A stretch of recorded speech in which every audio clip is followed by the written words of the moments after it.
Bienvenue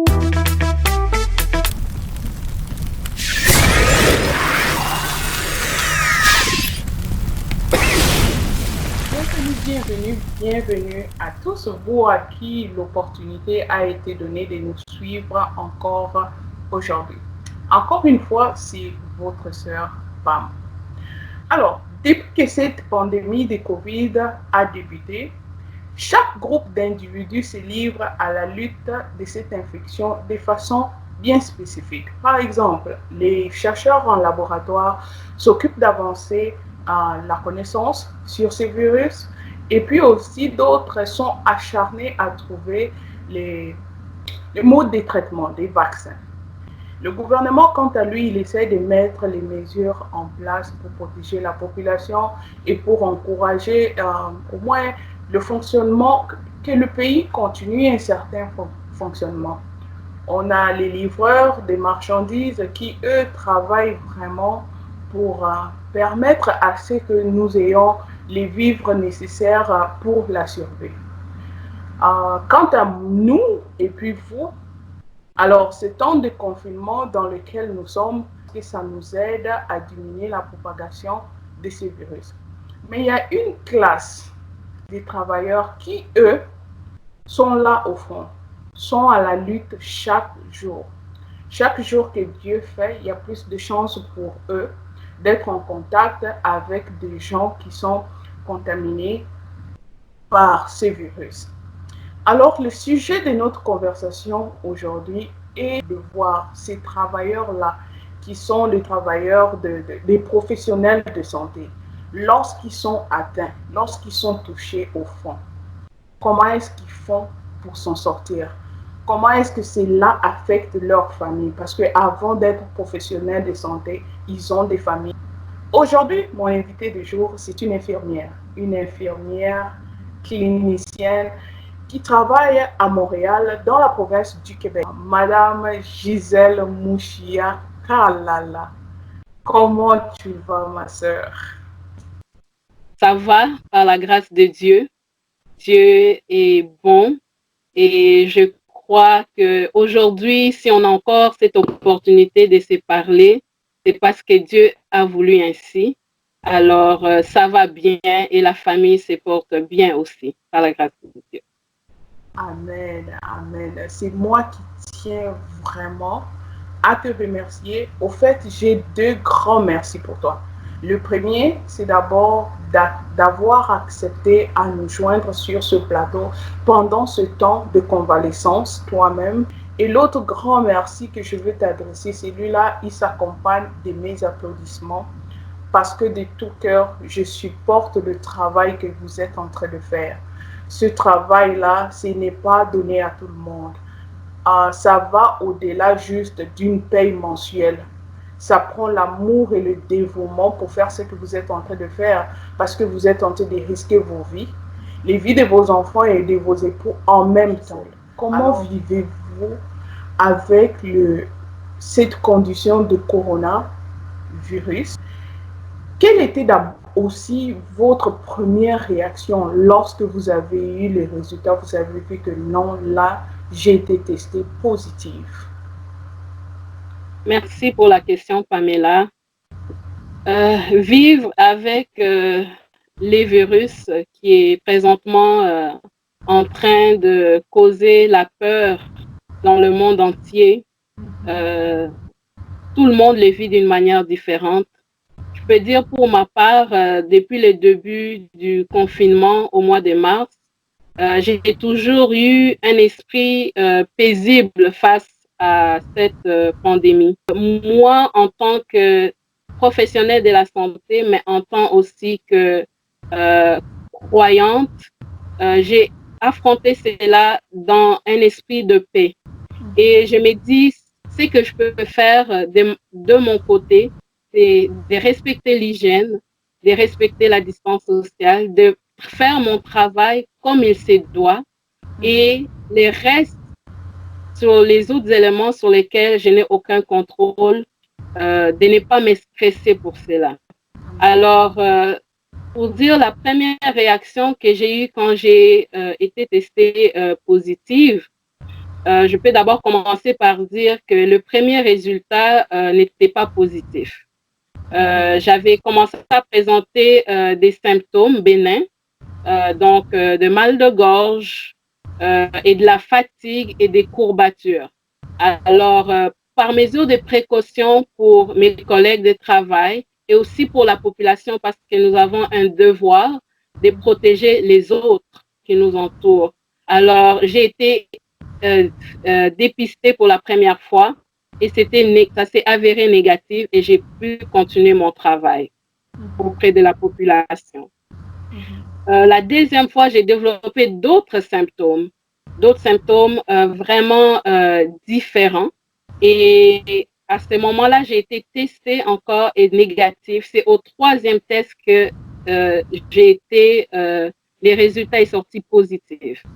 Alors, je peux dire que ma réaction, quand j'ai su que j'étais positive, j'ai m'y attendais quand même un peu. En étant dans la santé, avec tous les symptômes que j'ai présentés la deuxième fois,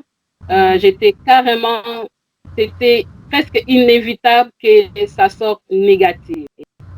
Amen, amen. Donc, moi, je travaille avec la jeunesse dans notre église locale. Alors, il y a certaines questions qui m'ont demandé de te poser. Combien de temps ces virus durent-ils dans le corps? Et peux-tu encore être récontaminé une fois que tu as déjà été contaminé? Le COVID-19, c'est une nouvelle maladie. Donc, il y a encore beaucoup de données qu'on n'a pas encore. Il y a beaucoup de recherches que les scientifiques sont en train, des études qui sont en train d'être menées pour connaître mieux la maladie. Donc, pour l'instant, on se base plus par rapport à la période où on est en mesure d'être contagieux. Donc, la période d'incubation et la période où les symptômes se manifestent jusqu'au rétablissement. Donc, cette période, dans le fond, quand on entre en contact avec les virus et qu'il est entré dans notre corps et qu'on est hôte, alors les symptômes vont commencer à se manifester. Ça peut prendre jusqu'à 14 jours avant la manifestation des symptômes. En général, ça se situe un peu plus tôt dans la première semaine, mais ça peut aller jusqu'à 14 jours. Pour répondre à la question combien de temps les virus restent dans le corps, ça dépend d'une personne à l'autre. On n'a pas vraiment de données précises à ces niveaux-là, mais en général, c'est que les scientifiques s'entendent pour dire c'est qu'après 14 jours, normalement, la personne est en mesure de se rétablir. Donc, les symptômes vont disparaître normalement après une période de 14 jours. Mais encore là, ça dépend d'un individu à l'autre. Et pour la deuxième question, si on est en mesure de recontacter en fait la maladie une fois la guérison, en fait, quand on est atteint par une maladie, notre corps, on a notre système immunitaire qui va prendre la défense pour éliminer l'agent pathogène, l'agent étranger qui est, dans ces cas ici, le virus. Alors, à la réponse immunitaire, on va développer des anticorps qui vont en général servir aussi d'une défense pour la prochaine fois qu'on est exposé à ces mêmes virus ou agents pathogènes. Donc, il y a eu en fait on a constaté dans d'autres régions que certaines personnes, effectivement, après avoir guéri du COVID-19, ont redéveloppé encore des symptômes. Mais en général, c'est des symptômes qui ne sont pas plus graves que la première épisode. Donc, il y a quand même une défense qui se développe et ça nous protège, en fait, d'avoir développé des anticorps. Oh, ok. Ça, c'est parfait. Mais quant aux symptômes, je sais que les symptômes doivent aussi différer d'une personne vraiment à l'autre. Au début, tu as un peu essayé de mentionner les symptômes que toi, tu as ressentis. Est-ce que le mal, par exemple, l'essoufflement, est-ce que c'est un symptôme que tu as aussi, qui s'est aussi manifesté dans ton cas? Est-ce que la fièvre, c'est aussi un symptôme qui s'est manifesté dans ton cas? Non, moi, dans mon cas, vraiment, j'ai eu des symptômes, pas les symptômes les plus populaires, on peut dire, quand on parle de la fièvre, euh, de l'essoufflement. Je n'ai pas eu ça. Je n'ai pas eu ça. Ça s'est manifesté vraiment d'une autre façon. Les premiers symptômes que j'ai eus s'apparentaient plus vraiment à des symptômes gastro-intestinaux. Donc là, on parle de la nausée. Ça s'est présenté sous forme de nausée et de diarrhée. Alors, c'était ça les premiers symptômes et accompagné d'une extrême fatigue. Et la fatigue, ça, c'est vraiment une fatigue intense, une extrême fatigue. C'est difficile d'expliquer. On a envie de dormir tout le temps, on n'a pas d'énergie, même pour accomplir des tâches simples dans la maison, on n'a pas d'énergie. Ensuite, suite à cela, j'ai développé en fait j'ai perdu l'odorat. Hein, je me suis rendu compte que c'était vraiment une perte d'odorat brusque. J'avais pas de congestion nasale comme ça peut se présenter chez d'autres malades atteints de COVID-19. Mais j'ai eu une perte brusque de l'odorat et c'est vraiment par rapport à ces symptômes-là que j'ai dit, ah, c'est probablement le COVID-19. C'est vraiment ça. Et puis le goût aussi, j'ai perdu le goût, légèrement le goût.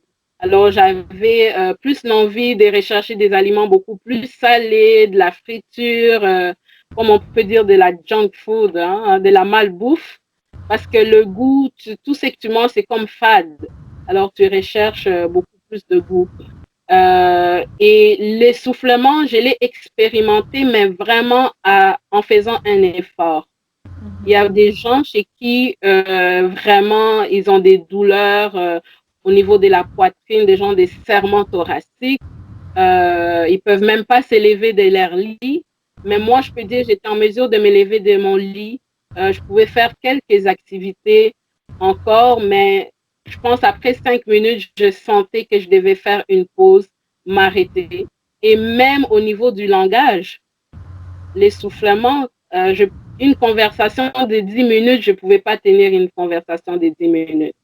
Donc, après environ 5 minutes, je sentais que non, je devais m'arrêter, prendre une grande respiration, prendre le temps avant de continuer la conversation. Où est-ce que tu penses que tu l'as contracté, ce virus? C'est une très bonne question. Les virus, il y a plusieurs possibilités. Ça peut être dans la communauté, mais en étant travailleur de la santé, avec les mesures qui ont été prises au niveau du gouvernement du Québec, j'ai été délestée. Donc, ça veut dire que dans mes tâches professionnelles, étant donné qu'il y avait un grand besoin dans les résidences des personnes aînées, alors j'ai été retirée de mon milieu de travail habituel, qui est une clinique de médecine familiale, et j'ai été placée dans une résidence des personnes pour aînés. Et dans cette résidence, il y avait une autre éclosion. Donc, c'est-à-dire, il y avait plusieurs cas de COVID-19. Et là où j'ai travaillé, plus de 3 quarts à peu près des personnes avec qui j'ai travaillé étaient infectées, étaient en isolement, qu'on appelle. Donc, la personne est isolée. On doit prendre des mesures des protections spéciales pour pouvoir donner les soins, entrer dans la chambre du patient.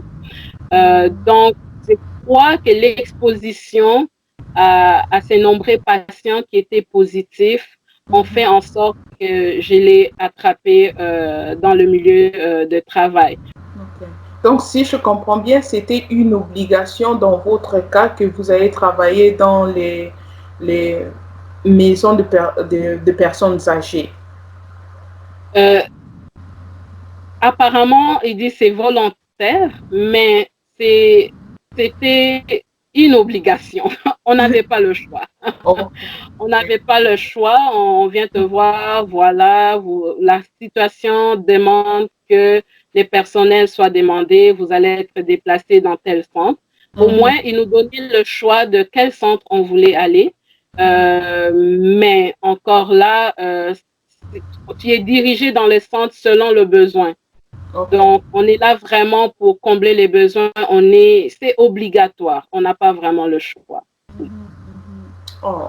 Très difficile au niveau mentalement, moralement, physiquement, c'est très, très demandant. Surtout, on nous prend des milieux. Il y a beaucoup de gens qui n'ont aucune expérience pour travailler auprès des personnes aînées. Ça prend quand même une certaine formation, ça prend une certaine expérience. Oui. Et provenant d'un milieu où on fait plus la promotion et la prévention de la santé, et on vous amène vers un milieu aigu où on est, malgré que c'est des résidences des personnes âgées, mais dans la situation actuelle, les CHSLD sont rendus un milieu aigu, un peu à l'image de l'hôpital où on doit soigner ces personnes-là qui sont malades. Et c'est vrai que ça n'a pas été facile. Wow. Mais comment est-ce que, quand vous vous réveillez le matin avant d'aller au travail et dans un tel milieu, comment vous vous êtes préparé mentalement chaque matin à savoir que quand je m'en vais là, j'ai un époux, j'ai des enfants, mais je veux à une place où il y a une crise? Le devoir nous oblige, hein. On est là en tant que professionnel à pouvoir répondre, assurer la sécurité de la population, à venir en aide à la population, aux patients. Pour me préparer, je me disais, Gisèle, tu vas aller là-bas et tu vas pouvoir apporter de l'aide. Tu vas pouvoir faire une différence dans la vie d'un collègue. Tu vas pouvoir faire la différence dans la vie d'un patient en l'apportant son aide, pour soulager un peu son travail, apporter de l'espoir, apporter un sourire. Parce que moi, je venais quand même d'un milieu où on avait presque, on ne voyait plus les patients, tout se faisait par téléphone. Alors, j'avais encore un peu cette énergie et aussi en étant croyante, j'ai recommandé ces moments, cette journée de travail entre les mains du Seigneur. Donc, par la prière, j'ai demandé la protection de Dieu chaque fois que j'ai sorti dans le milieu du travail pour les gens qui sont mes collègues, pour les patients qui sont là, pour que le Seigneur puisse protéger et demander aussi la force, parce que ça demande la force. Et c'est en Dieu. Dieu, il dit dans sa parole que ceux qui comptent sur le Seigneur renouvellent leur force. Wow, ça c'est vraiment intéressant. Raconte-nous un peu, c'est comment travailler à une place pareille, parce que c'est vraiment comme le front. À quoi ressemble Oui, là? c'est vraiment comme au front, c'est le bon mot à utiliser. C'est, on peut dire, comme une zone de guerre, dans le sens où tu es déplacé d'un milieu de travail vers un autre, un milieu inconnu. Donc déjà, il y a l'effet de l'inconnu. Oui, en tant que professionnel de la santé, oui, on sait comment fonctionner de façon générale. Mais ce qui m'a surpris, en fait, c'est la première journée. Déjà, on fait un grand défi au niveau de la main-d'œuvre. Donc, déjà, la première journée, on était motivé, on est content d'aller aider. Mais arrivé sur place, on réalise que il y a un manque de personnel et que finalement, bon, tu n'es pas là pour aider, mais tu es là pour prendre en charge l'unité. Tu es là pour prendre en charge les patients. Et tu peux prendre en charge, il y a des unités où ça peut aller jusqu'à 40, 50 patients. Donc, tu te retrouves dans un milieu que tu ne connais pas les protocoles de l'institution et à l'ego. Tu dois prendre la charge. Donc, c'est un grand stress. Il y a eu aussi d'autres difficultés au niveau du matériel. Parce que pour prendre bien soin, pour faire une surveillance adéquate des patients atteints du COVID-19, il y a des paramètres qu'on doit vérifier au niveau de l'évaluation respiratoire, Des fois, on doit prendre la température. Donc, ces surveillances-là demandent du matériel. Et on s'entend qu'un CHSLD, une résidence des personnes aînées, ce n'est pas un hôpital où il y a un stéthoscope ou un appareil à pression dans toutes les chambres. Alors, des fois, le défi est là de pouvoir travailler avec peu de matériel. Alors, ça demande beaucoup plus de temps. Ça demande de rester dans la chambre pour une durée beaucoup plus longue que celle qui est recommandée. Et par mesure aussi de préserver une bonne quantité du matériel de protection. En CHSLD, en tout cas là où moi j'ai travaillé, on n'a pas de masque N95. Donc, c'est des masques, des procédures. Oui, on a des blouses et des gants, mais ces masques-là, selon les études, on serait protégés. Mais on sait que dans les milieux hospitaliers où les patients tous éternuent, ils portent des masques N95. Donc, l'environnement physique aussi, la gestion des cas n'était pas toujours évidente. Bien sûr, on essaie de regrouper tous les patients infectés dans un même secteur, mais à un moment donné, avec les nombres de cas qui étaient de plus en plus nombreux, c'était impossible de le faire. Donc, des fois, on se retrouvait avec des patients négatifs au milieu des patients entourés de patients positifs. Donc, c'est vraiment, comme on dit, c'est les fronts. On est là, on doit s'adapter, tout va rapidement. On fait avec les moyens qu'on a, avec les matériels qu'on a et des meilleurs de nos connaissances. Merci. Là, je vais revenir un tout petit peu en arrière pour vous poser une question assez pertinente pour beaucoup de gens peut-être qui vont nous suivre, qui seront peut-être dans ton cas. Quels sont les remèdes peut-être que tu as utilisés qui ont aussi marché pour toi qu'une autre personne qui en ce moment où la famille a contracté le même virus peut aussi utiliser et voir une différence?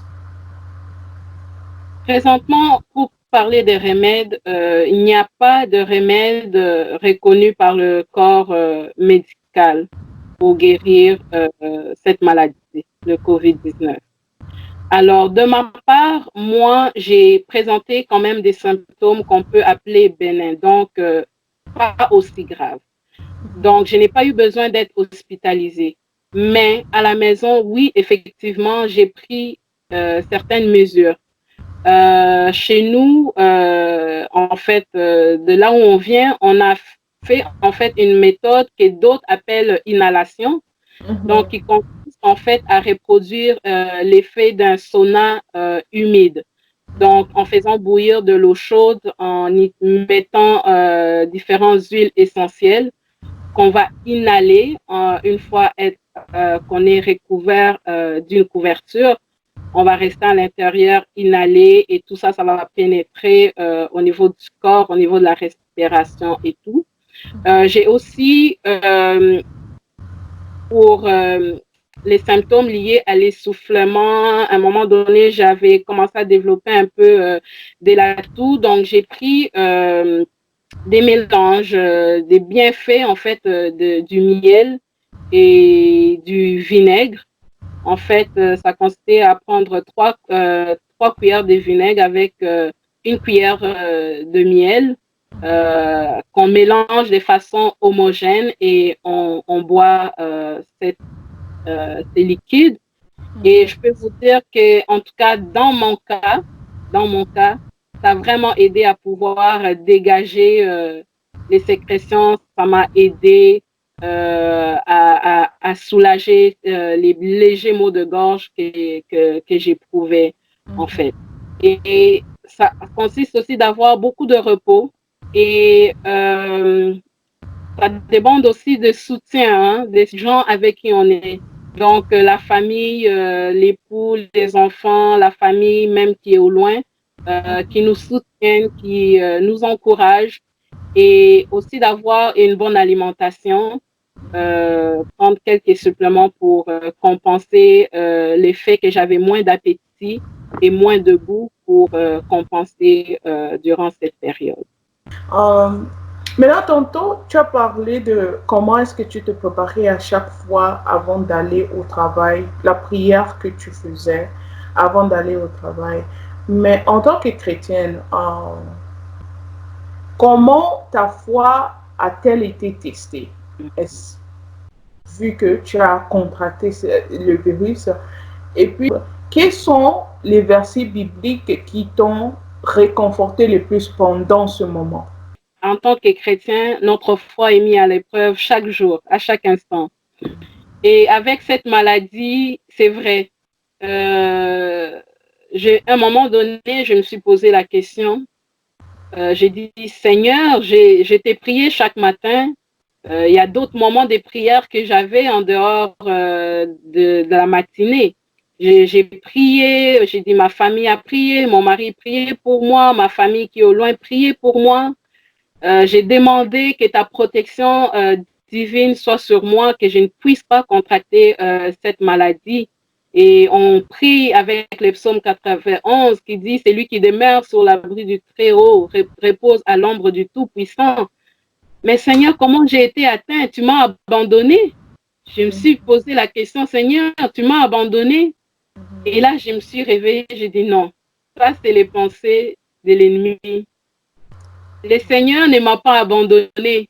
Parce que je respire, ça veut dire que le Seigneur ne m'a pas abandonné. Il n'a pas dit son dernier mot. Amen. Alors, c'est comme ça que j'ai pris courage. J'ai dit non, je ne dois pas laisser le doute venir à prendre place dans mon cœur. Si oui, peut-être que j'ai été atteinte par cette maladie, mais quelle sera la finalité? J'ai dit, le Seigneur lui-même, il sait. Alors, à partir de ce moment-là, j'ai dit non, le Seigneur ne m'a pas abandonné. Et un de mes versets préférés que je marche avec tous les jours, chaque fois, c'est Philippiens 4, verset 6.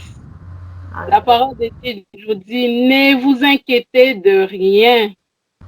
Faites connaître vos besoins à Dieu en tout temps et la paix de Dieu qui surpasse toute intelligence gardera vos cœurs et vos pensées en Jésus-Christ. Je n'ai pas tourné mes pensées vers la peur. Voilà, il y a tant de nombre de décès par jour au Québec. Il y a tant de décès dans mon centre où je travaille. Ah, le nombre d'infections ne cesse d'augmenter.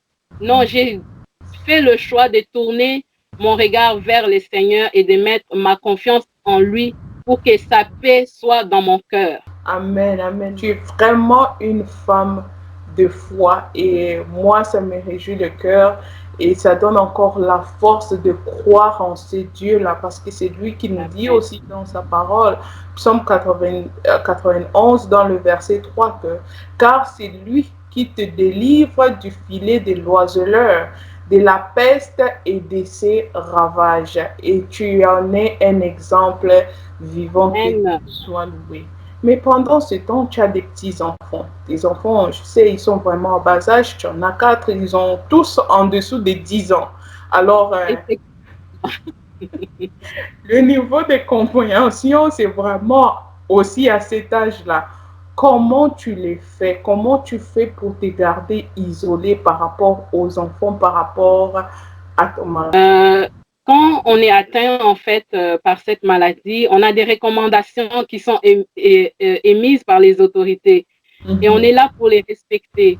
Alors, dans mon cas, comme j'étais positive, je devais m'isoler en fait de toute personne adulte dans la maison parce que c'est les adultes qui sont en mesure de comprendre la cause de l'isolement, que le but de l'isolement, donc de protéger les autres et de diminuer les risques de contagion. Alors, par rapport aux enfants avec le bas âge, la compréhension, comme tu l'as dit, elle est difficile, elle varie. Alors, déjà, la santé publique m'avait avisé que c'était presque déjà, on va essayer la distanciation sociale avec les enfants, mais c'est sûr qu'ils ne vont pas la respecter parce que dès qu'ils voient maman coucher dans la chambre, oh, mais elle est où maman? Ils viennent dans la chambre et tout. Alors, donc, la période d'isolement pour adultes et la période d'isolement pour enfants varie. C'est là où se joue la différence. Donc, pour moi et tous les adultes dans la maison, c'était un isolement obligatoire de 14 jours. Et pour les enfants, comme ils ont toujours été quand même en contact avec moi, c'est une période beaucoup plus prolongée, donc un isolement d'une durée de 28 jours. Quel impact cette situation a eu sur ton couple? Je peux dire que les impacts, l'impact a été beaucoup plus positif que négatif. Dans le sens où j'ai vraiment vu, je savais que j'avais déjà un bon mari, mais ça s'est manifesté encore davantage. Amen. Élève avec les enfants, à prendre soin des enfants, tout ce qui était à faire dans la maison. J'ai aussi l'aide de ma belle-sœur qui habite avec moi, donc qui ont pris vraiment la relève. J'ai vraiment senti un soutien de leur part à tous les niveaux.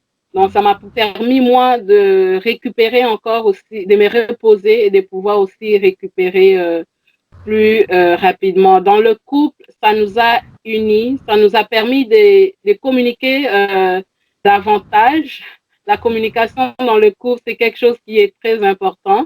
Donc, de s'assurer que le partenaire a compris le bon message. Donc, des fois, il faut répéter, clarifier, en fait, s'assurer que l'autre sait qu'est-ce qu'il a à faire. Et donc, c'est vraiment positif pour nous. Ça nous a rapprochés tout en étant toujours la distanciation sociale, mais ça nous a permis de nous rapprocher en tant que famille. En tout cas, merci beaucoup, Madame Gisèle Mouchiakalala. Merci pour cette connaissance que vous nous avez apportée. On ne va pas te prendre, on t'a pris assez de temps déjà. Pour quelqu'un qui est en convalescence, on t'a pris beaucoup de temps. Mais j'aimerais juste qu'on fasse une dernière chose avant que je te laisse partir. C'est prendre un temps de prière.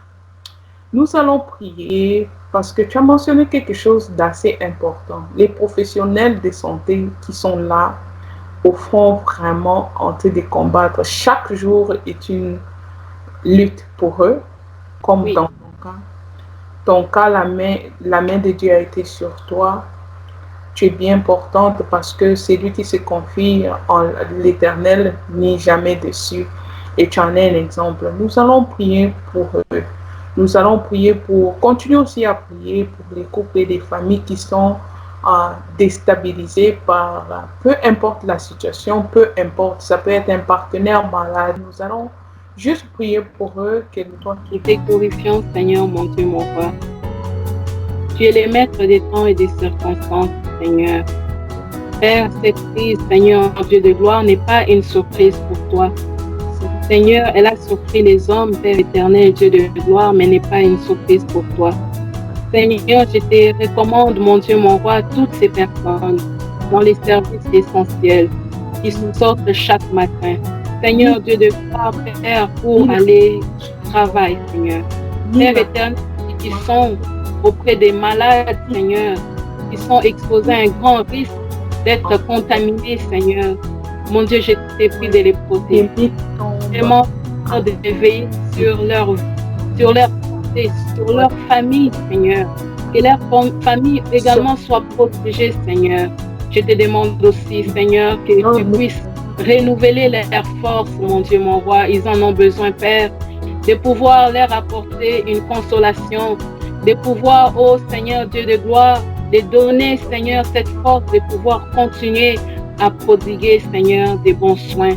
Seigneur, je te précommande, éternel Dieu des armées, tous ceux qui traversent des problèmes en ce moment, tous les couples de famille qui font face à des situations de séparation. Seigneur, il y en a un qui est malade, ou d'autres problèmes, Seigneur, dans le couple, Seigneur, intervient. Interviens, Seigneur, mon Dieu, car tu es un Dieu de paix, tu es un Dieu d'unité, tu es un Dieu de consolation, Seigneur. Je t'ai pris d'apporter la solution, Seigneur, dans ces couples, de pouvoir faire renaître l'amour là où il n'y en a plus, de pouvoir faire, mais encore l'amour.